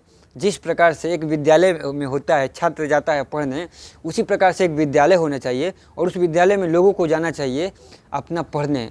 कुरान पढ़ने जाओ, बाइबल पढ़ने जाओ, भागवत गीता पढ़ने जाओ, महाभारत पढ़ने जाओ, रामायण पढ़ने जाओ, पढ़ो और पढ़ के समझो और समझ के डिस्कशन करो, तब जाके ही तुम्हें भगवान समझ में आ जाएंगे। सिर्फ झूठा चीज़ मानने से भगवान नहीं समझ में आ जाएंगे। मानने का काम बहुत दूर होता है, प्रकृति को नहीं मानना जाता है। प्रकृति में चीज़ों को थोड़ा बहुत समझा जाता है जितना समझा जा सकता है। विज्ञान समझने की कोशिश करता है, जहाँ तक विज्ञान समझा रहा है वहाँ तक हमें समझना होता है, उसके उपरांत चीज़ों को फिर मानना होता है और भगवान के प्रति श्रद्धा रखनी होती है कि विज्ञान ने जो समझाया वो भी भगवान की मदद से ही आया और जो नहीं समझ में आया है वो भी भगवान की मदद से ही उनकी माया में ढका हुआ है। ऐसा सोचना होता है, इस प्रकार से हमें कर्म करना होता है। लेकिन नहीं तो जाओ, डोंट केयर। उसी प्रकार से भगवान और आगे समझाते हैं कि क्यों हमें शोक नहीं करना चाहिए, जो जिसका जन्म होता है और जिसकी मृत्यु हो जाती है। उसी चीज़ को यहाँ पे आगे समझा रहे हैं कि अव्यक्त आदिनी भूतानी व्यक्त मध्यानि भारत अव्यक्त निधनानि एवं तत्र का परिवेदना। यानी कि हे भारत, हे अर्जुन, भूतानी सभी प्राणी जन्म से पहले और मरने के बाद अब प्रकट हो जाएंगे, ठीक है। मध्य व्यक्त मध्यानि केवल मध्य में ही प्रकट हुए दिखाई देते हैं, तो इसमें शोक करने की क्या बात है। अर्जुन को पूछ रहे हैं, बताओ इसमें शोक करने की क्या बात है। बोल रहे हैं कि तुम्हारा जब जन्म नहीं हुआ था तब भी तुम अप्रकट थे, तुम्हारा जो ये सारा शरीर था पंच तत्व में बिखरा हुआ था, मतलब कि माटी में, उसको 5 भाग में तोड़ के बताया गया है, मतलब कि प्रकृति में विलीन था। अगर एक शब्द में जानना चाहें, किसी प्रकृति में तुम्हारा शरीर विलीन था और अभी इसी प्रकृति से तुम अभी उठे हुए हो और फिर इसी प्रकृति में विलीन हो जाओगे, एक शब्द में अगर हम बोलें तो, ठीक है। इसमें शोक करने की क्या बात है। उसी को तोड़ के देखेंगे तो समझेंगे कि तुम्हारा जो अभी ये शरीर है पहले क्या था, इसी प्रकृति में था। कैसे था, कुछ तुम्हारा शरीर का भाग मिट्टी में था, कुछ हवा में था, कुछ आकाश में था, कुछ जल में था, उसी चीज़ से मिल के तुम्हारा ये शरीर बना हुआ है और फिर से इसी में मिल जाना है। तो तुम्हें शोक करने की क्या बात है। अभी तुम थोड़े समय देर के लिए प्रकट हो, उसके पहले भी अप्रकट थे, तुम दिखाई नहीं देते थे, उसके और बाद भी अप्रकट हो जाओगे, दिखाई नहीं दोगे, तो बीच में शोक करने का क्या बात है। यही बात भगवान अपने लिए बताएंगे बाद में कि मैं हर समय में रहता हूँ, अलग अलग रूपों में रहता हूँ, मैं भी कभी नष्ट होता नहीं हूँ। तो भगवान बताएंगे कि मेरी भी चेतना कभी नष्ट नहीं होती है। अपने बारे में भी यहाँ भगवान बताएंगे कि हर युग में हम रहते हैं, तुम मैं जो देख नहीं पाओगे। ये चीज़ को यहाँ पे समझना होगा, तो जो भगवान यहाँ पे बता रहे हैं, ठीक है, कि शोक करने का इसमें कोई बात है ही नहीं। अब हम इसमें आगे चलते हैं। तो ये चीज़ें, ये भी आवश्यक नहीं है कि सिर्फ शरीर के लिए ही बताया जा रहा है, हर चीज़ के साथ यही होता है, ठीक है। हर चीज़ें बनती है, हर चीज़ें नष्ट होती हैं। बड़ा से बड़ा पार्टी हो, बड़ा से बड़ा कंपनी हो, बड़े से बड़े लोग हों, चाहे हिटलर हो, चाहे देश के प्रधानमंत्री हो, चाहे राष्ट्रपति हो, सब लोग को जन्म होगा है, सब लोगों की मृत्यु होगी। लोग इस तथ्य को स्वीकारते नहीं है क्योंकि इन्हें वो भूल जाते हैं, क्योंकि सबका मन में जो अहंकार है, जो माया है, इतनी अधिक तीव्र रहती है कि वो परमात्मा का शरण लेने नहीं देती है। वो दुख और सुख के चक्र में ही लगे रहते हैं, यही उनका जो है क्रम रहता है, उसी क्रम में उनका जीवन बीतते जाता है। और वही नेता लोग होते हैं, उन्हें भी पता नहीं रहता, इसीलिए धर्म के नाम पे लोगों को फंसाते रहते हैं। फंसता उनका परिवार भी है कि ऐसा तो है नहीं कि नहीं फंसता है। अभी मैंने केस देखा कल ही परसों कि कैसे एक नेता था, ठीक है, प्रज्वल रेवन्ना नाम था उसका, बहुत बड़ा सेक्स मंडल में बहुत बड़ा उसका जो है एक स्कैंडल में नाम आया, ठीक है, जहाँ पे वो लोगों के साथ बहुत सारे लड़कियों का गलत वीडियो बना करके स्टोर करता था। जब कांग्रेस का शासनकाल था तब से शुरू हुआ, वो कांग्रेस में था, फिर बीजेपी में भी चला गया और उसका वीडियो बना के रखा गया। और जब चुनाव का प्रसार आया तब उसका परिवार उसका बाप के साथ में था। वो पता नहीं उसके घर में औरत थी कि नहीं थी, मेरे को समझ में नहीं आता। उसका अपना कोई औरत नहीं थी, उसके माँ बहन बेटी कोई नहीं थी। होता ही है किसी नेता को, लोग शायद नेता लोग ऐसा उन लोग भ्रष्ट हो जाता है कि उन्हें अपनी माँ बहन बेटी कभी दिखाई नहीं पड़ती है। पैसा का साथ भी वही हाल है। लोग पैसा का दुरुपयोग करता है, देश के धन का दुरुपयोग करता है। देश को माँ के समान बताया गया है। माँ का लोग अपमान करता है, पैसा का नेता लोग। तो माँ का अपमान करता है तो वो माँ का अपमान तो बाद में करता है, सबसे पहले वो अपना अपमान करता है। और वो अपने परिवार के साथ साथ अपने अपमान के साथ अपने पुत्र को भी वही समझाता है। और अपने पुत्र के साथ उसके घर की औरतें भी उसी प्रकार से होती हैं। वही चीज़ है। अर्जुन बताते हैं कि जैसे ही हम गलत कार्य करते हैं तो हमारे घर की चीज़ें भी, घर की सब चीज़ें बर्बाद हो जाती है, वही उनका ही बर्बाद हो जाता है। और जो प्रज्वल रेवन्ना भागा, जो स्कैंडल करके बलात्कार के आरोप जिसमें लगा, ठीक है, तो वैसे आरोप के साथ वो भागा है, जर्मनी भागा है। हालांकि उसने पत्र लिखा है कि मैं वापस आऊँगा, मैं काम से भागा हूँ, लेकिन जैसे भी वो भागा हो, ठीक है। बड़े बड़े नेता लोग हैं, ब्रिजभूषण को देख लिया जाए। ब्रिजभूषण एक नेता है जो कि बीजेपी में बहुत दिनों से लड़ रहे थे, ठीक है। तो इन लोगों पे शायद उन लोगों को अपने घर में औरतें नहीं होती हैं, माँ बहन बेटियाँ नहीं होती हैं, उनका अपना पुत्र भी नहीं होते, उन्हें भी वही सिखाते हैं। लेकिन प्रकृति में कर्म का सिद्धांत ऐसा है कि वो छोड़ता किसी को नहीं है, उस व्यक्ति को भी नहीं छोड़ता है, और जो नहीं बोलते हैं उसके विपक्ष में उनको भी नहीं छोड़ता है, ठीक है। उनको तो नहीं छोड़ता है, वो उनको भी नहीं छोड़ता है, क्योंकि सत्य उन्हें दिखाई नहीं देता है। जो आंख बंद करके रखते हैं वही चीज़ लौटते लौटते लौटते लौटते एक दिन उनके घर पे भी आता है, ठीक है। जो लोग अंधभक्ति करते हैं उनका घर भी जलता है। आज ब्रिजभूषण का जला है, प्रज्वल रेवन्ना का जला है, वही जलता हुआ चीज़ उनके घर में भी आता है। कैसे वो जलता था, तो अगर हम देखें वो प्रज्वल रेवन्ना के केस को अगर आप ध्यान से देखिएगा तो एक ड्राइवर था, वो ड्राइवर भी पीछे पीछे लगा रहता था प्रज्वल रेवन्ना का, उसका घर भी जल गया। उसको भी लालच पकड़ लिया, लालच से लालच पकड़ लेता है, और लालच करके, क्रोध करके, मोह करके जीने का उपाय ही नहीं है। जीने का एकमात्र आधार तो प्रेम के सिवा कुछ हो ही नहीं सकता है। प्रेम और शांति, या तो दुख से डर के जियो या फिर शांति से जियो, प्रेम से जियो, दो ही उपाय है। अगर तुम संसार को देखना चाहते हो तो डर के जियो, संसार में डर ही है, तो डर से ही तुमको जीना पड़ेगा। और संसार से परे तुम अगर आत्म तत्व का आश्रय लेना चाहते हो तो आत्म तत्व का आश्रय ले लो और प्रेम से जियो, यही उपाय है। नहीं तो तुम्हें तो कोई उपाय दूसरा है ही नहीं। ये चीज़ यहाँ पे बताया जा रहा है, ठीक है। का परिवेदना, तो भगवान बोल रहे हैं कि लोगों का बीच में प्रकट दिखाई देते हैं थोड़ा समय के लिए, उसके पहले भी अप्रकट होते हैं, बाद में भी अप्रकट होते हैं। और ये बात केवल मनुष्य के लिए ही नहीं है, हर चीज़ के लिए है। चाहे बड़ा से बड़ा जीव हो, चाहे बड़ा से बड़ा जंतु हो, चाहे बड़ा से बड़ा प्रधानमंत्री ही क्यों हो ना, चाहे बड़ा से बड़ा पैसा वाला ही लोग क्यों ना हो, एक से एक बड़े ही पूंजीपति हो, तब पर भी प्रकृति किसी को नहीं छोड़ती है। प्रकृति जन्म देती है, प्रकृति मार भी देती है, ठीक है। और प्रकृति को फर्क भी नहीं पड़ता है कि लोगों को कितना दुख हो रहा है, ठीक है। क्योंकि जब तक लोगों को समझ नहीं आता है तब तक प्रकृति को क्या फ़र्क पड़ता है। लोग ही इतने महान होते हैं कि वे भगवान की ओर नहीं देखते हैं। दुख भी होता है तो सुख मांगने जाते हैं कि मुझे ये चीज़ मिल जाए। जिस वजह से दुख होता है उसको हटाने के लिए मांगने जाते हैं, बदले में दूसरा दुख लेके आते हैं। उन्हें पैसा नहीं होता है तो उन्हें दुख होता है तो पैसा मांगने जाते हैं, और हद से ज़्यादा पैसा मांग के आते हैं, फिर पैसा से दुख होने लगता है। भगवान को नहीं मांगते हैं कि भगवान आप ही हमें मिल जाइए, हम आपको जाने, परमात्मा को जाने, प्रेम को जाने, ये नहीं। उन्हें भौतिक सुख ही हमेशा चाहिए होता है। तो मांगो, जाओ, भौतिक सुख मिल जाएगा, दुख का दुख ही रहेगा। भौतिक सुख टिकता कहाँ है, आदमी कहीं नहीं टिकता है। कितना ही बड़ा से बड़ा सुख क्यों ना हो, आप ध्यान से देख लीजिए, कितना ही बड़ा से बड़ा सुख हो, कोई चीज़ आज हम खरीदते हैं, 2 मिनट का सुख रहेगा, कहानी ख़त्म, ठीक है। अब कोई सुख ले लीजिए, भौतिक सुख, चाहे काम वासना से सुख हो, चाहे कोई भी सुख हो, आदमी को कोई सुख प्राप्त नहीं हो सकता है। क्यों नहीं प्राप्त हो सकता है? क्योंकि प्रकृति का नियम ही नहीं है कि प्रकृति से सुख मिले। प्रकृति बनी हुई है, मनुष्य का प्रवृत्ति इस प्रकार से बना हुआ है कि उसको परमात्मा के सिवाय, परमात्मा से पहले सुख प्राप्त हो ही नहीं सकता है। प्रकृति से सुख प्राप्त हो ही नहीं सकता है, दुख ही प्राप्त होगा, ठीक है, ये तथ्य है। तो भगवान और आगे यहाँ पर बता रहे हैं आत्मा के बारे में। फिर से क्या है आत्मा, 3-4 श्लोक भगवान ने बताया।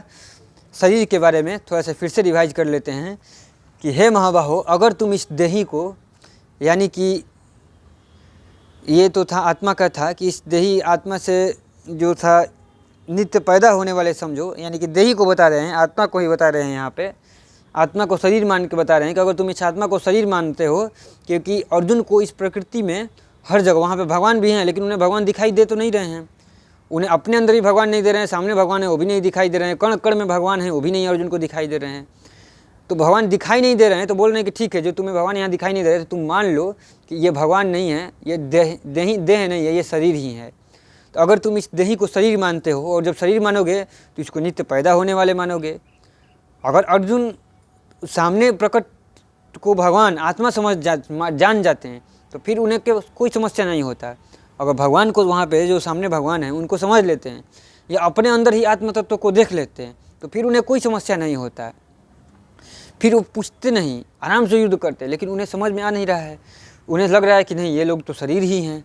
तो भगवान बोल रहे हैं कि ठीक है, तुम्हें अगर कण कण में समाये हुए परमात्मा या मैं नहीं देखता हूँ, तुम्हें आत्मा दिखाई नहीं देती है, तो ठीक है, तुम क्या करो कि इसी को मान लो, इसको शरीर ही मान के चलते हो। तो तुम्हें पता ही है कि ये जो देही जो है ये नित्य पैदा होने वाला है अथवा नित्य मरने वाला भी मानो तो भी तुम्हें शोक नहीं करना चाहिए। क्यों नहीं शोक करना चाहिए? कारण कि जो पैदा हुआ है उसकी मृत्यु होगी और जो मरा हुआ है उसका जन्म होगा। मरा हुआ का जन्म क्यों होगा? क्योंकि हमारे यहीं देखें शरीर का प्रत्येक कण मिट्टी में मिल जाता है और वही मिट्टी फिर से जन्म लेता है। तो प्रत्येक कण कण का जन्म होता है, उसी से बोल सकते हैं कि हमारा भी जन्म हो जाता है। लेकिन ऐसा नहीं है, अहंकार पाल के मत सोचिएगा कि हम मरे हैं हम ही जन्म लेंगे। आप कभी कनेक्ट हो पाते हैं? नहीं। कभी कभार उसमें हो सकता है, उसमें कभी अपवाद हो जाए कि ठीक है वही कण वही प्रवृत्ति फिर से मिल जाए, तो कभी अपवाद हो सकता है। ठीक है, तो वैसा हो सकता है अपवाद, तो उसमें भी वो भी नियम इसी के अंतर्गत में आ जाता है कि कभी अपवाद होकर पूरा एक ही स्ट्रक्चर पुनः मिल जाता है, तो ऐसा हो सकता है। और मरे हुए का मृत्यु यानी कि मरे हुए का जन्म अवश्य होगा और इस जन्म रूप परिवर्तन का निवारण नहीं हो सकता, बदलाव होने नहीं हो सकता है। अतः इस विषय में तुम्हें कभी भी शोक नहीं करना चाहिए, क्योंकि जो नित्य निरंतर दिख रहा है इसको शोक करने का क्या जरूरत है। मैथ में एक सिद्धांत आता है, उसको बोला जाता है प्रूफ बाई इंडक्शन। क्या बोला जाता है? Proof by induction. तो प्रूफ बाई इंडक्शन है ये कि तुम्हें शोक नहीं करना चाहिए, तुम्हें दुख नहीं करना चाहिए, क्योंकि बार बार हमको दिखाई देता है सुख दुख सुख दुख सुख दुख सुख दुख चल ही रहा है, तो फिर सुख दुख से बाहर हो जाते हैं, फिर शोक किस बात का है। लेकिन लोग नहीं, लोग उसी सुख दुख में लगे रहते हैं। माया है ही इतनी प्रबल। ठीक है, प्रकृति, माया का मतलब प्रकृति है ही इतनी प्रबल, आदमी का जो अहंकार है ही इतना प्रबल। ठीक है, ये चीज़ है। तो भारत भूतानी अव्यक्त दीनी, यानी कि हे भारत, ये सभी प्राणी जन्म से पहले अप्रकट थे और मरने के बाद भी अप्रकट हो जाएंगे, केवल मध्य में दिखते हैं। जब मध्य में दिखते हैं तो इसमें शोक करने की बात ही क्या है। ठीक है, इसमें शोक करने की कोई बात नहीं है, लेकिन शोक तो व्यक्ति करता ही करता है। अब वहीं यहाँ पे आगे श्लोक आता है, भगवान बोलते हैं कि कोई इस शरीरी को यानी कि आत्मा को आश्चर्य की तरह देखता है, कहीं इसमें आश्चर्य की तरह देखता है कि यह कैसा है, यह क्यों इसको आश्चर्य की तरह देखता है? क्या है वह जिसको कोई जला नहीं सकता है यार, जिसको हम नंगी आंखों से देख नहीं सकते हैं, जो चिंतन का विषय नहीं है, हमारी इंद्रियां उसको पकड़ नहीं सकती है। तो है ही परमात्मा तत्व तो इतने विशाल, हम इस संसार के किसी कण को नहीं समझ सकते हैं, पकड़ नहीं सकते हैं, तो परमात्मा को कहाँ से समझ लेंगे। हम कण के बारे पहले बोलते थे कि कण होता है, प्रकाश का जो चीज़ होता है तरंग होता है, कभी तरंग बोलते थे तो कभी कण बोलते थे प्रकाश को। अंत में खोजते खोजते विज्ञान पहुंचा तो वो बोला कि प्रकाश दोनों है, समझ से बाहर हो गया। वैसे ही इलेक्ट्रॉन को पहले कण समझते थे, बाद में पता चला कि वो तरंग की तरह भी कार्य कर सकता है। तो अलग अलग परिस्थितियों में एक ही चीज़ अलग अलग रूप में दिखाई देने लगती है। तो वैसे ही संसार में भी होता है कि वही परमात्मा ही अलग अलग रूपों में दिखाई दे रहा है। वही परमात्मा कहीं इलेक्ट्रॉन तो कहीं प्रोटॉन तो कहीं माँ तो कहीं पिता तो कहीं हर रूप में वही परमात्मा दिखाई दे रहा है। उस परमात्मा के अलावा कोई नहीं है। वही परमात्मा जब समय आता है तो राक्षस के रूप में भी प्रकट होता है। ठीक है, क्योंकि नष्ट करना आवश्यक हो जाता है। जब परमात्मा का वही कण जो अहम भाव में चला जाता है जब जीव, तो उसी को नष्ट करने के लिए अपनी ही शक्ति से उसमें प्रकट हो जाते हैं कि चलो भाई तुम नष्ट हो, अब तुम्हारा जो है समय समाप्त हो गया है, क्योंकि तुम ज़्यादा समस्या कर रहे हो। ये चीज़ है यहाँ पे। तो उस शरीर को कोई आश्चर्य की तरह देखता है, क्योंकि दिखाई तो देता नहीं है, तो फिर आश्चर्य की तरह समझता है उसको। कोई उसको आश्चर्य की तरह वर्णन करता है।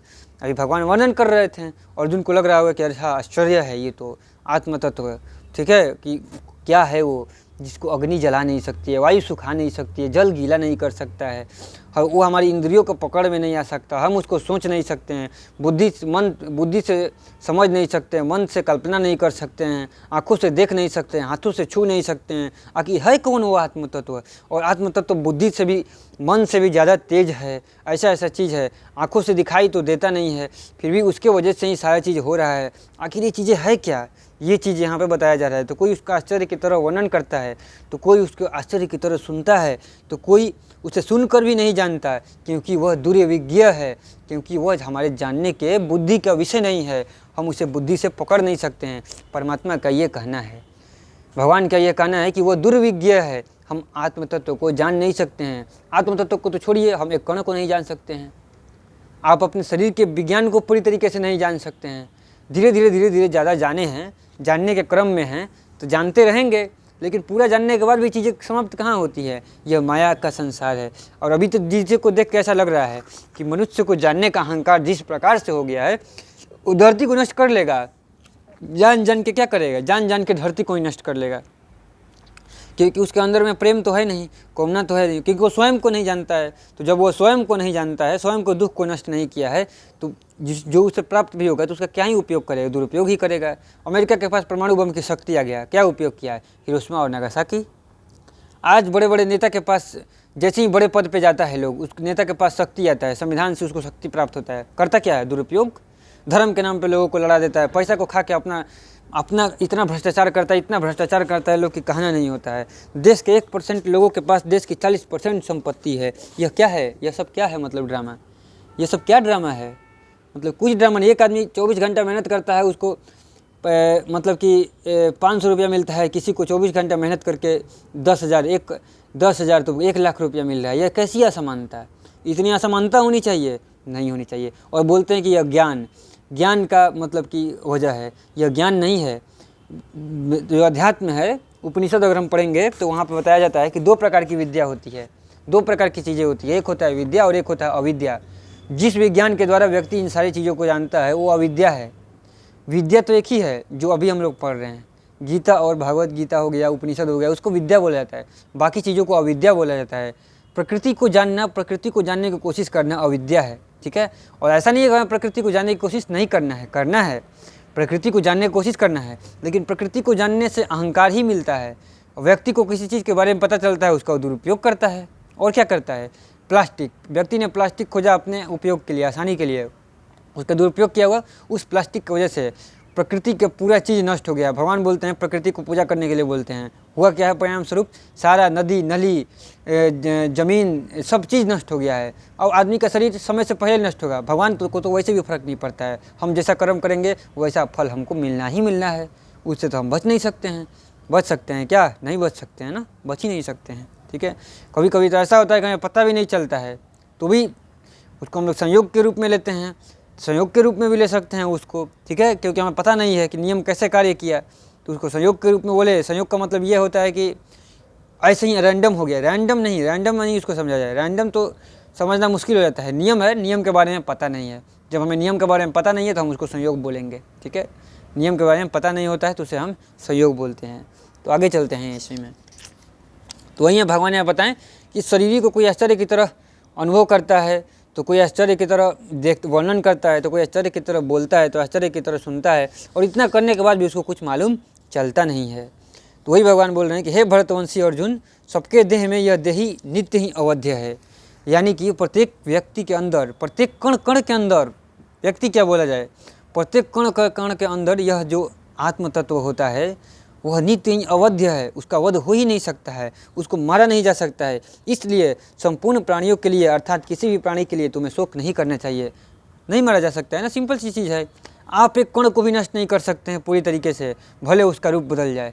वैसे ही किसी व्यक्ति का भी नष्ट नहीं किया जा सकता है।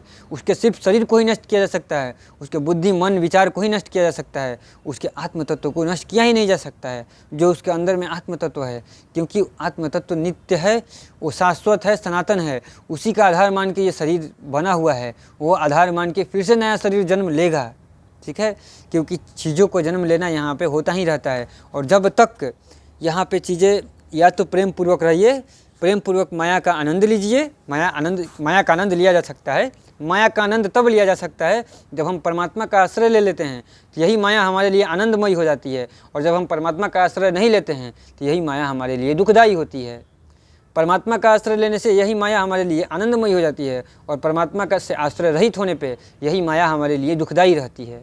ठीक है, लगता है कितना बड़ा दुख दे रही है माया, देगी ही। आप परमात्मा का आश्रय नहीं लिए हैं, आप परमात्मा का शक्ति का आश्रय लिए हैं। ऐसा नहीं है कि परमात्मा का आश्रय नहीं लिए हैं, आप परमात्मा का शक्ति का आश्रय लिए हैं, और सिर्फ परमात्मा का शक्ति का आश्रय लेना बहुत ही गलत है। आप परमात्मा का आश्रय लेना होगा, आपको सत्य का आश्रय लेना होगा। आत्मा यानी परमात्मा यानी सत्य का आश्रय लेना होगा, शक्ति का नहीं। शक्ति का आश्रय लेंगे, शक्ति स्वयं अपने आप को नष्ट करेगी। ठीक है, अगर आप शक्ति का दुरुपयोग कीजिएगा तो। और शक्ति को कोई समस्या ही नहीं, क्योंकि शक्ति परमात्मा का आश्रित है, शक्ति को कोई समस्या नहीं है। ठीक है, ये चीज़ है यहाँ पे।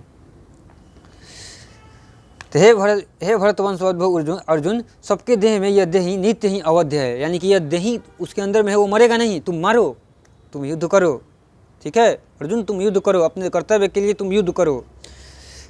इसलिए संपूर्ण प्राणियों के लिए, अर्थात किसी भी प्राणी के लिए तुम्हें शोक नहीं करना चाहिए, किसी के लिए भी तुम्हें शोक करना नहीं चाहिए। लेकिन लोगों को मन में शोक होते ही रहता है। लोग अलग अलग चीज़ों के लिए शोक करते हैं, कभी पैसों के लिए शोक करते हैं, तो कभी धन के लिए शोक करते हैं, तो कभी किसी चीज़ के लिए शोक करते हैं। हर जगह लोग शोक करते रहते हैं। लोगों का शोक समाप्त होता ही नहीं है, शोक में ही उनका जीवन रहता है। और शोक का वजह होता है कामना। मन में उनकी कामना आती रहती है, मन में लोगों को कामना पैदा कर दिया जाता है, अलग अलग प्रकार की कामना पैदा कर दिया जाता है। कभी धर्म के नाम पे झूठा कामना, कभी स्वर्ग के नाम पे झूठा कामना, तो कभी जन्नत के नाम पे झूठा कामना। एक से एक हम देखे हुए हैं ड्रामा। मतलब मैंने एक मौलवी को देखा हुआ था, वो लोगों को बता रहा था कि कामना मतलब कि जन्नत में हूरों की दे रहा था। हूर की नूर पता नहीं क्या होता है, हूर 72 हूरों की कामनाएँ दे रहा था। ऐसी कामनाएँ देता है धर्म कभी, मतलब पता नहीं किस स्कूल से पढ़ के आता है। लोगों के पास धर्म नहीं होता है तो यही समस्या होती है। और मूर्ख, बहुत सारे मूर्ख लोग जिन्हें पता नहीं होता है वो चले जाते हैं उसके पाँव पकड़ने। तो वैसे ही हिंदू धर्म में भी होता है। बहुत सारे लोग लालच देते हैं कि तुम्हें धन मिल जाएगा, तुम्हें ये मिल जाएगा, तुम्हें वो मिल जाएगा, ठीक है, तुम्हें पद मिल जाएगा। तो वैसे ही होते हैं बाबा लोग यहाँ पे, कि जो पद और धन का लालच देते हैं, वैसे ही वो जन्नत में हूरों का लालच दे रहा है। भगवान बताएंगे इसमें तुम्हें स्वर्ग के लालच से भी मुक्त होना होगा। स्वर्ग क्या होता है इसके बारे में अगर हम देखा जाए तो निरालंब उपनिषद है, वो इसको हम जो पढ़ेंगे तो मालूम चलेगा। स्वर्ग का मतलब होता है कि वह पृथ्वी पर ही, क्योंकि परमात्मा यहाँ के कण कण में समाया हुआ है, तो स्वर्ग अलग कैसे हो सकता है? इसी के कण कण में ही परमात्मा है, समझ गए?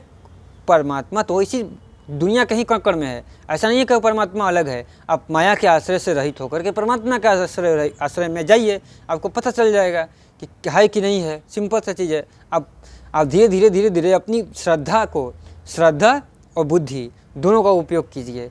बुद्धिपूर्वक जो भी गलत दिखाई दे रहा है उसको छोड़ते जाइए, और श्रद्धापूर्वक जो है उसको स्वीकार करते जाइए। जो हो रहा है उसको स्वीकार करते जाइए, जितना हो रहा है स्वीकार करते जाइए, और बुद्धिपूर्वक जो गलत हो रहा है उसको अस्वीकार करते जाइए। ठीक है, सत्य के पक्ष में रहिए जितना आपको पता चल रहा है, और अंतिम सत्य तक पहुँचिए। आप तुरंत पहुँच जाइएगा। अंतिम सत्य में परमात्मा ही दिखाई पड़ते हैं। ठीक है, हेल्प करने के लिए आपको भगवद गीता है, हर धर्म ग्रंथ है। आप धर्म ग्रंथ को जाके पढ़ लीजिए, मालूम चल जाएगा तुरंत क्या है क्या नहीं है चीज़ें।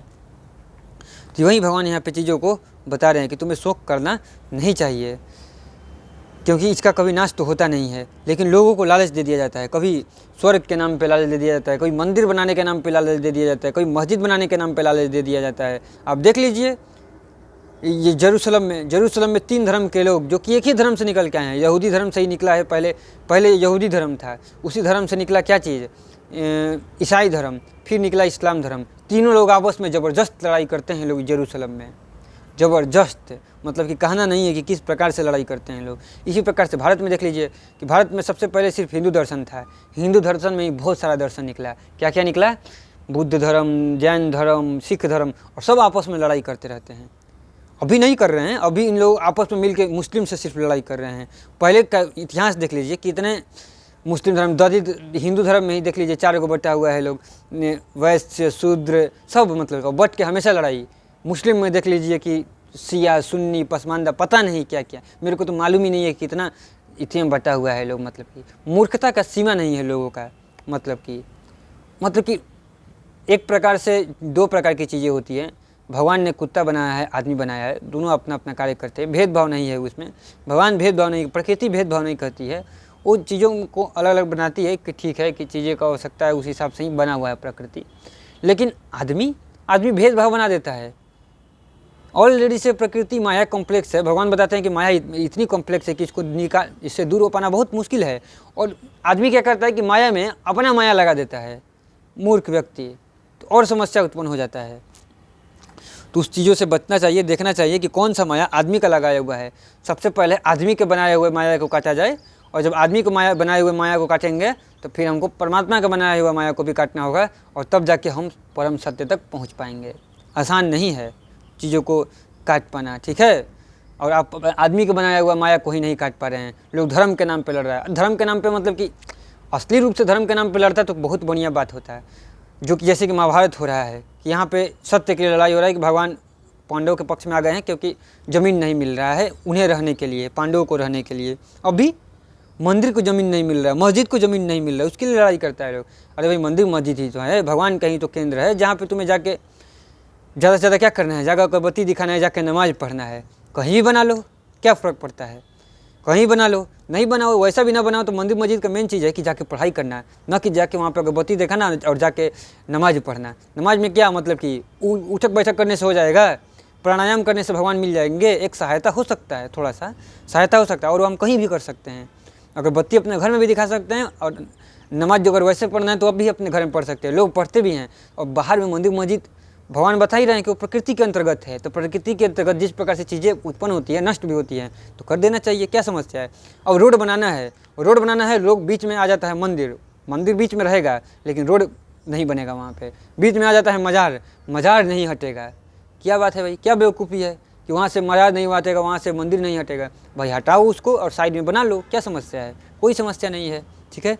लेकिन उन्हें डर है, उनके मन में कुछ तो रहता है डर, क्योंकि उन्हें पता नहीं है सत्य का।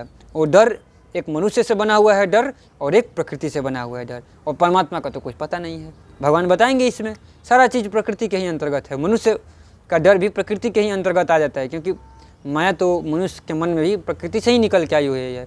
लेकिन हम ध्यान नहीं देते हैं, हम परमात्मा का थोड़ा सा भी आश्रय नहीं लेते हैं, हम अपनी बुद्धि का आश्रय नहीं लेते हैं, हम अपने अंदर बैठे हुए भगवान का हमेशा अपमान करते रहते हैं। इसीलिए सुख दुख के चक्र में ही हम लगे रहते हैं, ठीक है। तो ये तो चलते रहेगा, कोई समस्या नहीं है इसमें। जब आदमी ही ऐसा चाहता है तो कौन क्या हो सकता है। जब व्यक्ति अपना ही विनाश चाहता है कि हम अपना विनाश खुद करें, तो उसे कोई रोक सकता नहीं है, किसी कीमत पे नहीं रोक सकता है, ठीक है। ये तथ्य है, ठीक है। आप चाहेंगे कि कोई दूसरा मदद करे तो आपको मदद कर सकता है, किसी तरीके से मदद कर सकता है। आप गलत तरीके से चाहिएगा तो गलत तरीके से भी मदद कर देता है, अच्छे तरीके से चाहिएगा तो अच्छे तरीके से। लेकिन आप अपना ही विनाश चाहते हैं तो कौन रोक सकता है। और लोगों के साथ समस्या तो ये होती है कि अधर्म के नाम पर लड़ाई करके मरते हैं और बोलते हैं कि धर्म के नाम पर लड़ाई किए हैं, ठीक है। अब अभी लोग मंदिर मस्जिद की लड़ाई करने के लिए लड़ रहे हैं और उसके नाम पर मरेंगे और सोचेंगे कि भगवान के लिए मर गए, घंटा भगवान के लिए मर गए, ठीक है। भगवान के लिए जान नहीं गया है, भगवान को तो पता ही नहीं है आपको भगवान के लिए जान दे दिए। भगवान के लिए जान देने से पहले भगवान को जान भी तो लो भाई। अगर भगवान के लिए जान लोगे तो कम से कम लड़ाई तो नहीं ही करोगे, और ज़्यादा जान लोगे तो धर्म के पक्ष में आ जाओगे, ठीक है। और अधर्म के बीच में तो आओगे भी नहीं, ये बात तुम्हें तथ्य रूप से पता चल जाएगा, ठीक है। तो ये चीज़ है यहाँ पे, तो यही चीज़ है यहाँ पे। हम लोग अब इसमें श्लोक क्रमांक 30 तक पढ़ लिए, ठीक है। अब अगला वीडियो में और भी आगे पढ़ा जाएगा। बहुत आवश्यक है इस चीज़ को पढ़ना, क्योंकि लोग इन चीज़ों का दुरुपयोग कर लेते हैं भगवान का। भगवान बोल रहे हैं कि हम शरीर नहीं हैं, लोग भगवान को ही शरीर बनाने पर तुले रहते हैं कि नहीं भगवान हम शरीर हैं, आप भी शरीर हैं, क्योंकि हम शरीर हैं इसीलिए आप भी शरीर हैं। भगवान बोल रहे हैं कि हम शरीर नहीं हैं। हाँ, शरीर में भी भगवान है, दुनिया के कण कण में भगवान है। हम पत्थर से मूर्ति बनाएं उसमें भी भगवान है, हम घर बनाएं उसमें भी भगवान है, एक पत्थर रोड पे पड़ा हुआ है उसमें भी भगवान है, एक चींटी चल रही है उसमें भी भगवान है, एक छोटा सा बालू का कण है उसमें भी भगवान का ही तत्व है। प्रत्येक तत्व भगवान का ही है। हमें जो कुछ भी दिखाई दे रहा है भगवान का ही है। और अगर आपको ऐसा नहीं दिखाई दे रहा है कि उसमें भगवान नहीं है, मतलब कि आपको सही दिखाई नहीं दे रहा है, आपको गलत दिखाई दे रहा है, ठीक है। अगर आपको ऐसा दिखाई दे रहा है कि मंदिर में तो भगवान हैं, मंदिर के दीवारों में तो भगवान हैं, मंदिर के जो में मूर्ति है उसमें तो भगवान हैं, मस्जिद में के दीवारों में तो भगवान हैं, ठीक है, वहाँ पे जा रहे हैं अपना क्रियाक्रम अपने जो कर रहे हैं उसमें तो भगवान हैं, बाकी और कहीं भगवान नहीं है, उनसे बड़ा मूर्ख कोई हो ही नहीं सकता है। महामूर्ख व्यक्ति है, क्योंकि उन्होंने दुनिया को धर्म के नाम पे बांट दिया। आप रीति रिवाज के नाम पे बोलते कि ठीक है हम जा रहे हैं वहाँ पे, विद्यालय होता है, जैसे कि विद्यालय होता है, एक विद्यालय को तोड़ते हैं कोई समस्या नहीं रहता है, तोड़ते हैं दूसरा जगह विद्यालय बनाते हैं। तो वैसे ही किसी चीज़ को ज़रूरत है तो वहाँ पे अपना अहंकार नहीं पालना चाहिए, हमें हमेशा कोशिश करना चाहिए कि किस प्रकार से हमारा अहंकार खत्म हो। ये अहंकार जो है सूक्ष्म है, ये प्रकृति का माया के अंतर्गत का बात है, ठीक है। कुछ माया ऐसी होती है जो कि आदमी, कुछ कारण ऐसे होते हैं जो आदमी पाल के रखता है, कुछ कारण तो उसके बारे में पढ़ा जाएगा डिटेल्स में। अभी तो हम लोग यहाँ पे गीता पढ़ रहे हैं, तो इसमें भी आप खुद से भी सोच सकते हैं, बुद्धि आपके पास भी है, ऐसा नहीं है कि बताना आवश्यक है सारी चीज़ों को, भगवान खुद बता रहे हैं, आप खुद से समझ सकते हैं, पढ़ सकते हैं, सोच सकते हैं, तो मालूम तो चल ही जाएगा, ऐसा नहीं है कि नहीं समझ सकते हैं। तो यहाँ तक हम चीज़ों को समझ लिए, अब आगे श्लोक में, अगला वीडियो में आगे के श्लोक को पढ़ा जाएगा। तब तक के लिए ओम परमात्माय नमः।